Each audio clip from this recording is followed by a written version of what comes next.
My mother forced my 7-year-old daughter to sell her favorite toys at a farmer's market as punishment for refusing to give her doll to her cousin. "Bring me money. Then you can have dinner," she said.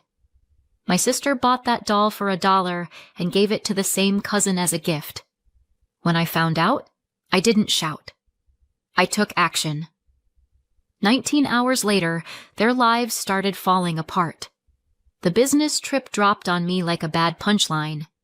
My boss called and said, "We need you in Denver tomorrow."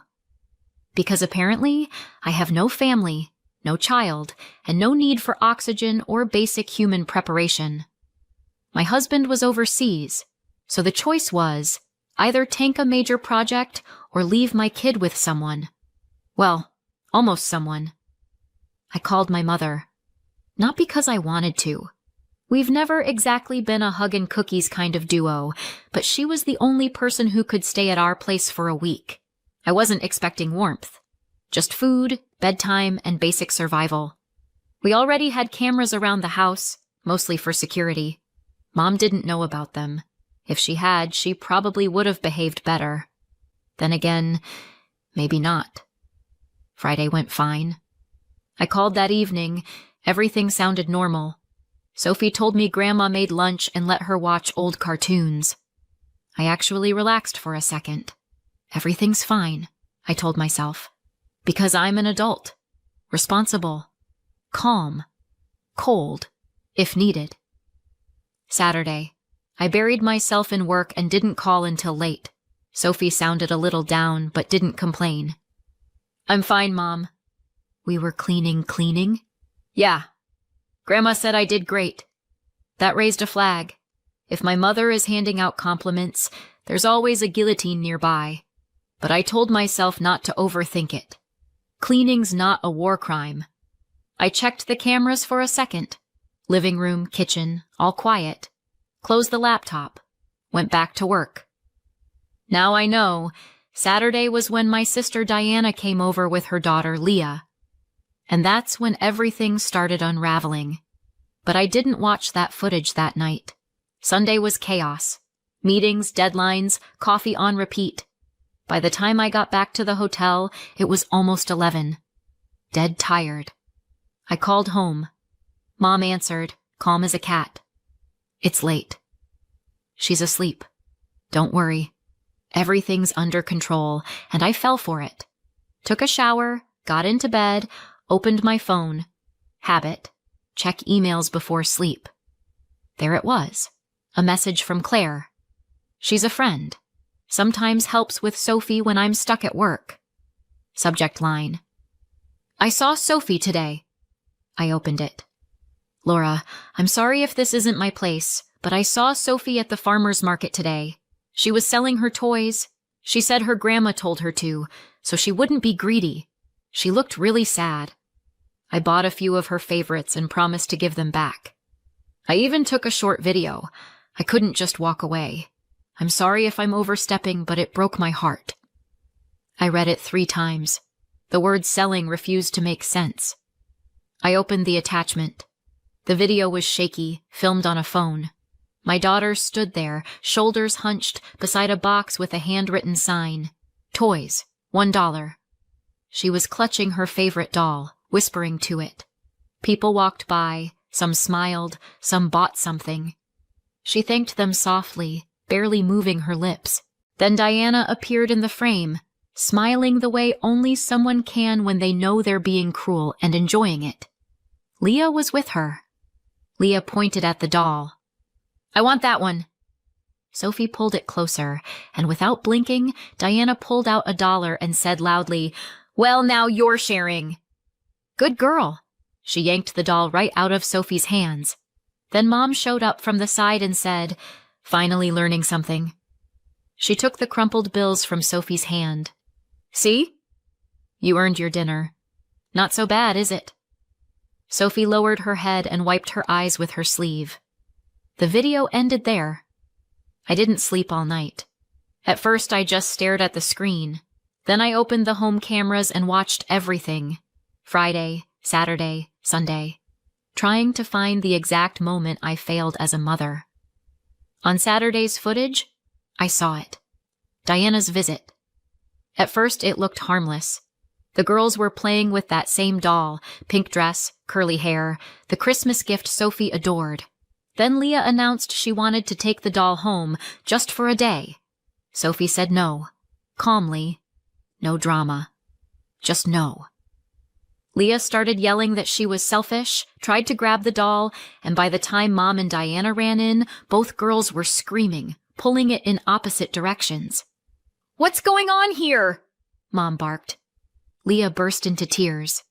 "I just wanted to play with the doll, and she won't share." "She's greedy." Mom turned to Sophie. "You have so much, and you can't share one doll?" "You need to learn generosity." Sophie stood there, red-faced, eyes full of tears. "She wanted to take it forever." "Quiet," Mom snapped. "Even if she did." "You're spoiled rotten. You've got more toys than you can count. Not everyone's as lucky as your parents. Some people can't even afford food." Diana gave that smug little laugh of hers. "Exactly." Just like her mother, selfish.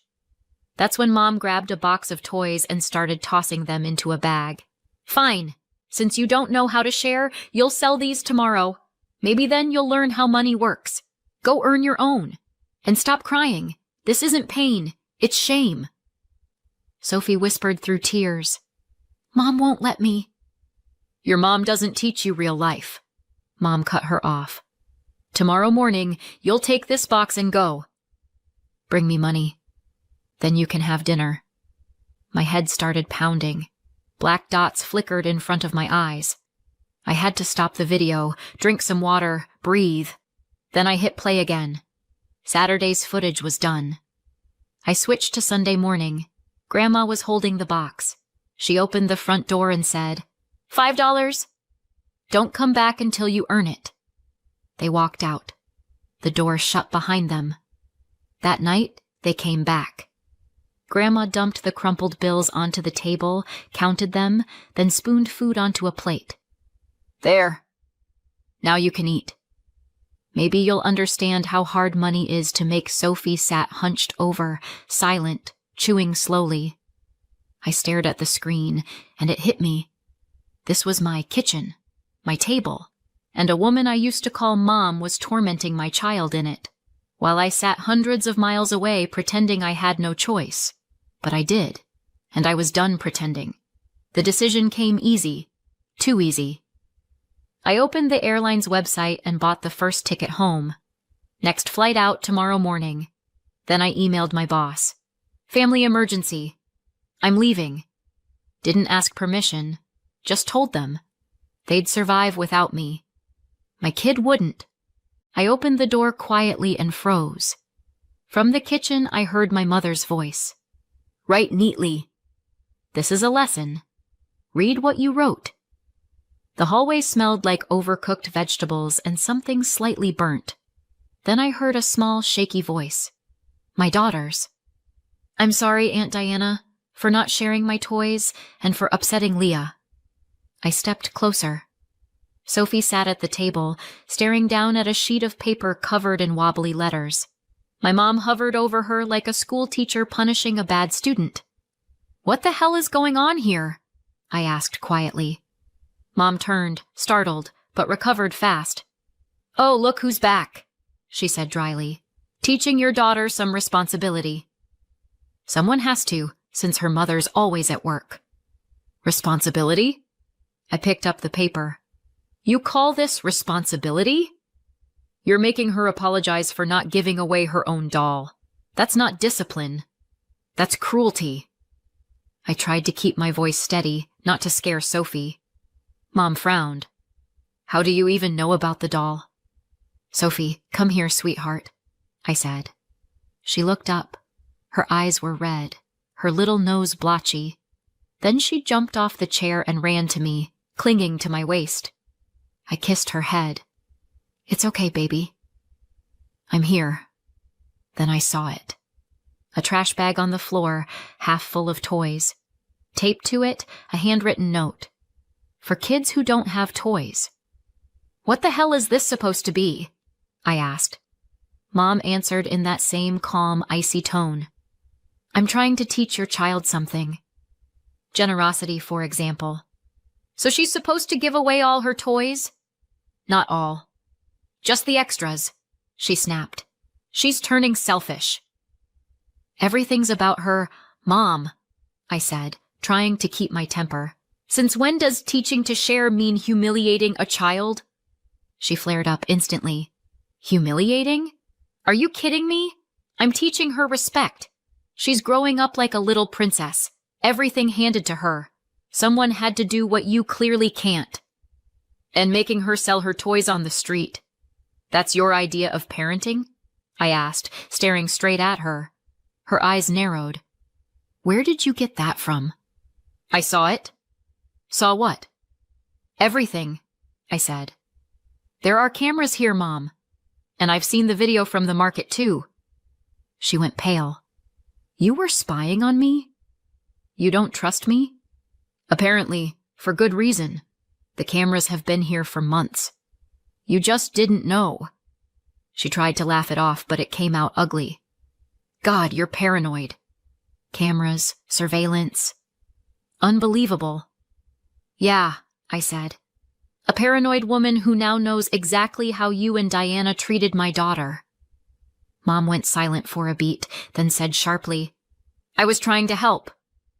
She needed a little lesson. You didn't teach her, I said. You degraded her. You fed your ego at her expense? Mom's face flushed. She clutched her chest like she always does when she wants sympathy. You twist everything. Somehow I'm always the villain with you. This time? Yeah, I said. Because this time, it's on camera. She turned away, muttering, There's no point talking to you. Then, the doorbell. Short, sharp. Mom let out a dramatic sigh, like rescue had just arrived. Oh, perfect timing. That must be your sister Diana stepped in, wearing her fake surprise face. Oh, Laura! You're home already? Her smile didn't even try to reach her eyes. Where's my daughter's doll? She froze, looked at Mom. What doll? The one you took from Sophie. Give it back. Now Diana's eyes darted to Mom again, looking for backup. Mom pointed at me like a prosecutor. She knows everything! She was watching us. Cameras everywhere. Diana flushed bright red. The doll's with Leah, she mumbled. She's sleeping with it. Then bring it tomorrow, I said. I'll wait. Till then, get out.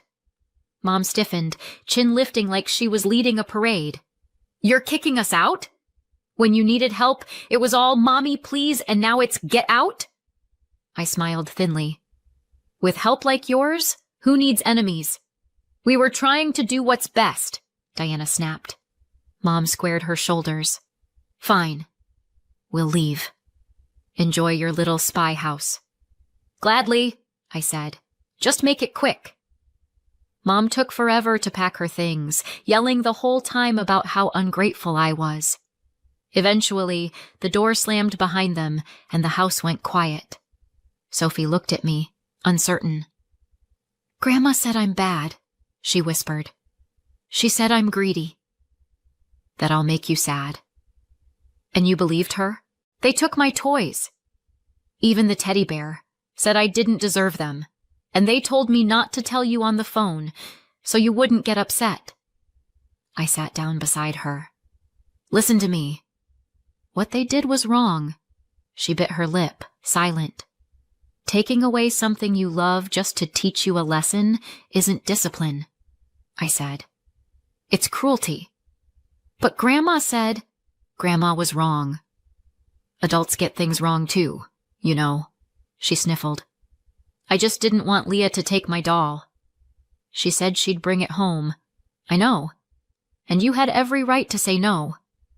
That's when she finally broke. Full on crying, face buried in my shoulder. They said I eat their food and don't do anything.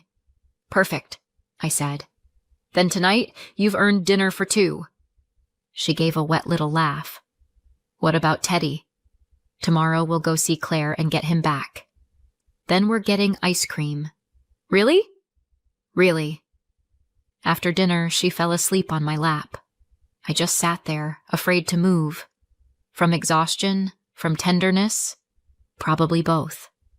I watched her tiny face and thought, how the hell did we get here? Sometimes, to understand how deep the madness goes, you have to trace it back to where it began. Diana and I never started from the same line. She was the golden one. Sweet. Ladylike. A real girl. I was the difficult one. With a temper, as Mom put it. Translation: inconvenient. When we were kids, Dad was still around. He'd sit behind his newspaper while Mom handed out verdicts. If Diana cried, I got blamed for upsetting her. If I cried, I got told to stop being dramatic. Fair and balanced, by Mom's standards. Then Dad died, quietly, unexpectedly, when I was 16. And whatever balance there was collapsed completely. Diana became fragile, in need of support. Don't burden her. And me? I was the strong one, meaning no one had to care. So I handled everything myself. College, side jobs, first apartment, all me. Then came marriage. Tom and I never lived fancy, but we were solid. He's an engineer, always on the road, sometimes overseas. I work project-based, permanent deadlines. We got lucky. Good jobs, stable income, a nice house, a kid in a great school. In our family, love was never measured in money, unless you asked my mother. To her, financial stability was a personal insult. She liked to joke, "You two got spoiled by your comfortable little life." I used to laugh. Now I know. She wasn't joking. To her neighbors, she'd brag, "Laura's independent. She doesn't need anyone." It sounded almost like an accusation. Diana, on the other hand, always needed saving. Bad marriage, bad job, bad nerves, and Mom was always there. I was the backup donor, the one you call when you need a blood transfusion, not a hug. I got used to it, filed it under family quirks, like an old scar that doesn't bleed anymore but still aches in bad weather. I helped them all, financially, emotionally, logistically.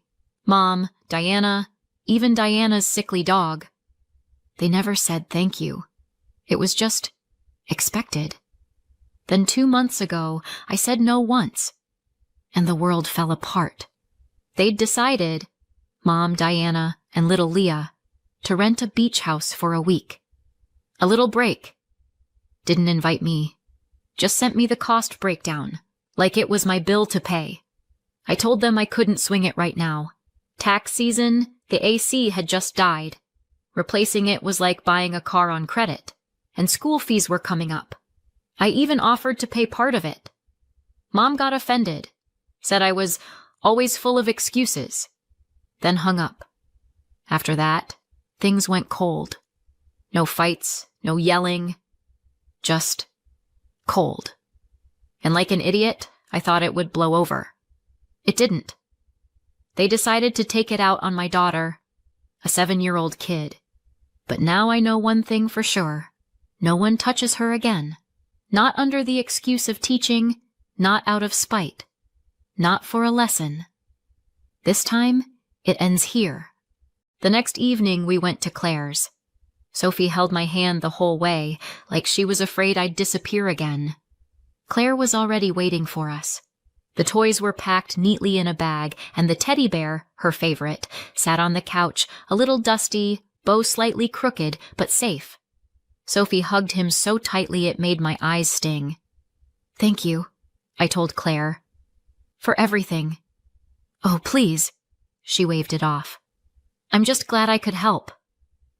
Back home, I opened my laptop and finally did what I should have done years ago. I wasn't angry anymore, just clear. Mom got $800 a month from me. For groceries and utilities. I also paid her homeowner's insurance, her supplemental health plan, and part of a renovation loan that somehow turned into who knows what. Diana got $300. Just until I find a stable job. We were 4 years into that arrangement, plus her gym membership, Leah's dance classes, $120 a month. And then there were all the little things, a new washing machine, a microwave.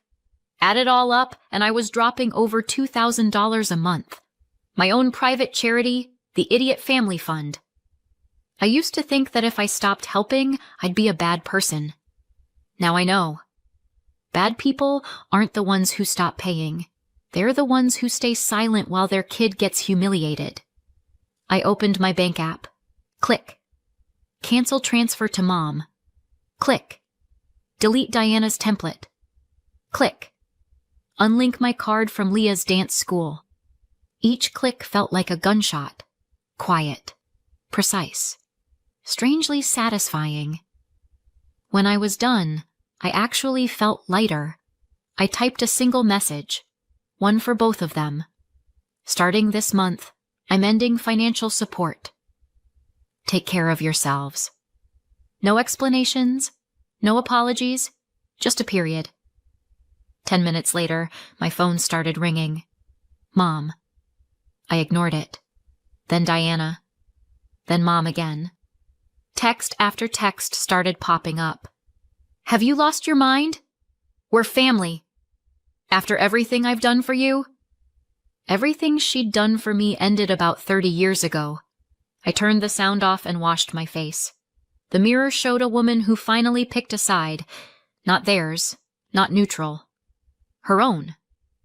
Then I called Tom. He could tell from my voice something had happened. I told him everything. What they'd done, what I'd decided. He didn't hesitate. You did the right thing, he said. Should have done it a long time ago. Exactly what I needed to hear. Before bed, Sophie asked, Mom, is Grandma coming back? No, I said. From now on, only good people. She fell asleep hugging her teddy. I sat beside her for a long time, afraid to move. Part exhaustion, part peace. In the past few days, I'd lost a lot. Illusions, calm, half my family. But I gained something more important. Boundaries. Now I have a home where no one teaches generosity through humiliation, and a daughter who finally laughs again. As for the rest, just noise. I turned the volume off. I spoke too soon when I told Sophie Grandma wasn't coming back. She showed up the next day, with Diana. Diana held out the doll, like a peace offering. We're just here to return the toy, Mom said from the doorway, not even bothering with hello. I stood there, blocking the entrance, then hand it over and leave. Diana lifted the doll like a flag of truce. We come in peace, Laura. Don't start. She shoved the doll into my hands. Here, your precious justice. And just like that, they brushed past me, walking inside like they still owned the place. Mom scanned the room, taking it all in, like she was checking for dust. So, what's your goal here? She said finally. You want to tear the family apart? Teaching your kid to kick out her own blood? I'm teaching her not to let anyone humiliate her, I said. Even if it's family doing it. Oh, for God's sake! Diana rolled her eyes. You're so dramatic. We were just trying to show her that things aren't what matters. No, I said. You were trying to prove you still get to decide what's right for me. And for her, Mom threw up her hands. Fine. We lived without your money before. We'll survive again. Then what's the problem? I asked calmly. Go ahead and survive. That hit her. The color drained from her face, like she'd finally realized I meant it. Diana stepped forward. You're really gonna leave us with nothing? Mom still has her loan, and I have a child to feed. You're both adults. You'll figure it out. Mom got sick after your text last night. She almost ended up in the ER. Then she should use that insurance I paid 3 months ahead, I said. You're welcome. Mom's voice softened, trembling on cue. I didn't mean any harm. I'm just tired. You've gotten so cold. Cold? I smiled. No, I just stopped burning myself to keep you warm. Now please, leave. Mom sat down dramatically, hand to her chest. Unbelievable.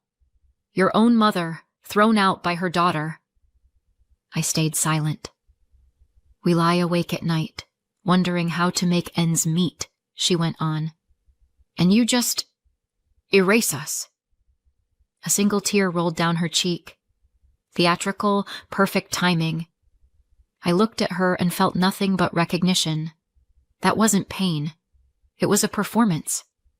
Then Diana exploded. You're making Mom cry. Who else does she have? You're heartless. We took care of your kid, and this is how you repay us? Mom let out a loud sigh and clutched her chest again.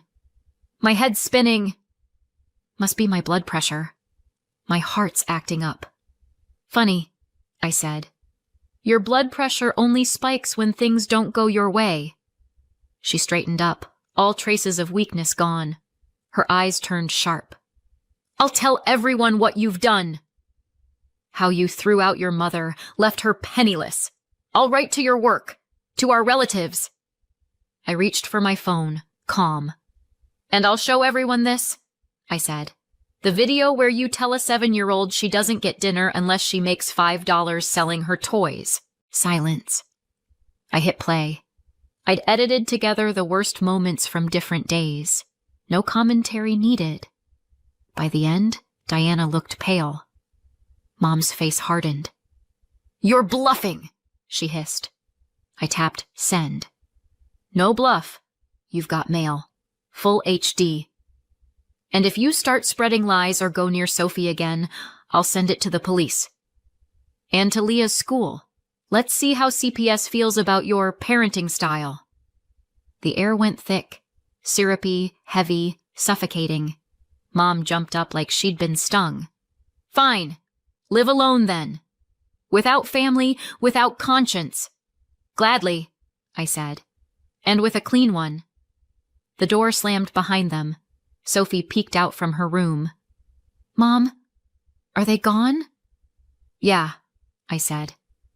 They're not coming back. She came over, hugging me tight, teddy bear squished between us. So now it's just the 3 of us? 4, I said, ruffling her hair. Teddy counts. She giggled. A few hours later, Diana texted. Only a monster would threaten to humiliate her own mother and sister and cut them off in hard times. I texted back one line. You humiliated yourselves? They never wrote again. A month later, I heard Mom sold her car. It was old anyway, she told people. Diana picked up a second job at a pharmacy, nights and weekends, to keep paying for Leah's dance classes. Her gym membership expired and stayed that way. A year later, Mom sold her house. Apparently, she told everyone I'd abandoned her and that the bills were too much alone. No surprise. Without my help, the insurance and upkeep probably crushed her. She rented a small apartment near Diana's. Now they've got each other, and a shared hobby of complaining about my greed and betrayal. Sometimes acquaintances ask carefully, so, you don't talk to them anymore? I smile. Oh, we talk. Quietly.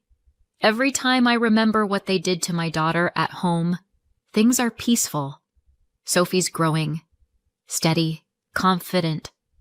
Not afraid someone will make her earn her meals again. She laughs now.